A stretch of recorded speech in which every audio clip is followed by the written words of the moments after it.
Assalamualaikum warahmatullahi wabarakatuh.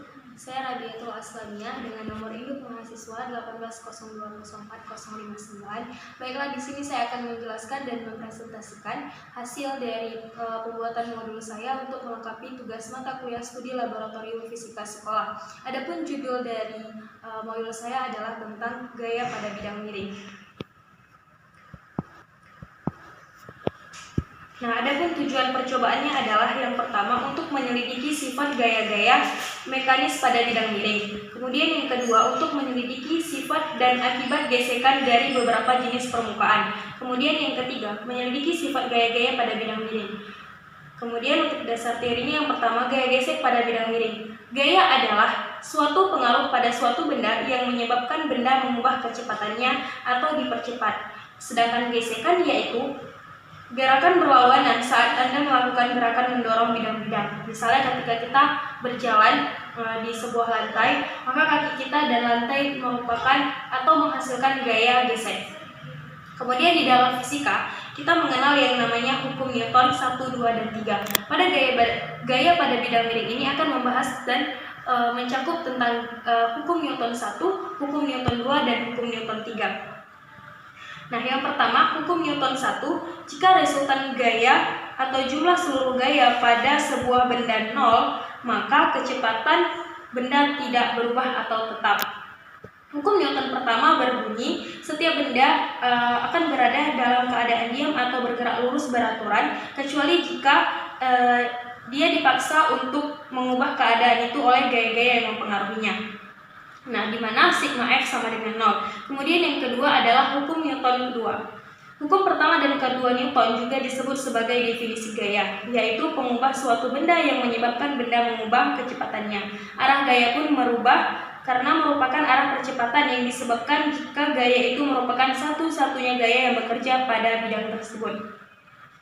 Nah, jika resultan pada gaya suatu benda tidak 0, maka benda akan mengalami perubahan kecepatan, di mana pada hukum Newton kedua ini terdapat persamaan, yaitu sigma F sama dengan M dikali A.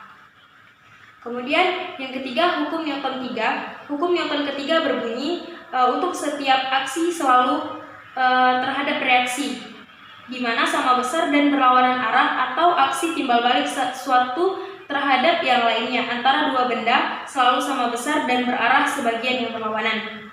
Nah, adapun alat dan yang bahan kita gunakan dalam melakukan praktikum gaya pada bidang miring, yang pertama adalah batang statif, kemudian kaki statif, dasar statif, batang statif yang berukuran pendek, balok pendukung, pengait beban, cepit penahan, katrol, beban, kemudian bidang miring dan dinamometer. Nah, adapun prosedur percobaannya yang pertama adalah untuk menyelidiki sifat gaya-gaya mekanis pada bidang miring. Yang pertama, kita diminta untuk merangkai alat seperti pada gambar yang telah tampil di layar. Kemudian, yang kedua, kita diminta untuk memasang balok pendukung pada batang statif sebagai penahannya. Kemudian yang ketiga adalah digabungkan dua buah katrol besar, kemudian dipasangkan pengait beban di antara kedua katrol tersebut. Selanjutnya, kita diminta untuk merangkai bidang miring pada balok pendukung dengan menggunakan jepitan penahan. Untuk mengukur kemiringan benda, kita dapat menggunakan balok pengikatnya. Kemudian langkah yang kedua pada percobaannya, yang pertama kita diminta untuk menentukan berat pada katrol dengan rumus berat, di mana W sama dengan M kali G. Kemudian dipasang dinamometer pada pengait beban dan balok penahan melalui jepit penahan pada bidang miring. Kemudian selanjutnya kita diminta untuk mengatur ketinggian daripada bidang miring tersebut. Kemudian yang keempat, pada setiap ketinggian tertentu kita diminta untuk membaca gaya yang sudah terdeteksi pada dinamometernya. Kemudian selanjutnya kita diminta untuk mengulangi percobaan hingga beberapa kali percobaan.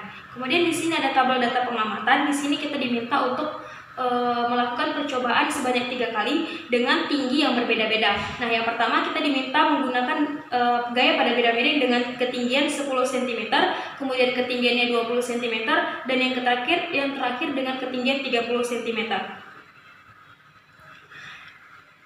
Mungkin hanya ini yang dapat saya jelaskan. Lebih dan kurang saya mohon maaf. Wassalamualaikum warahmatullahi wabarakatuh.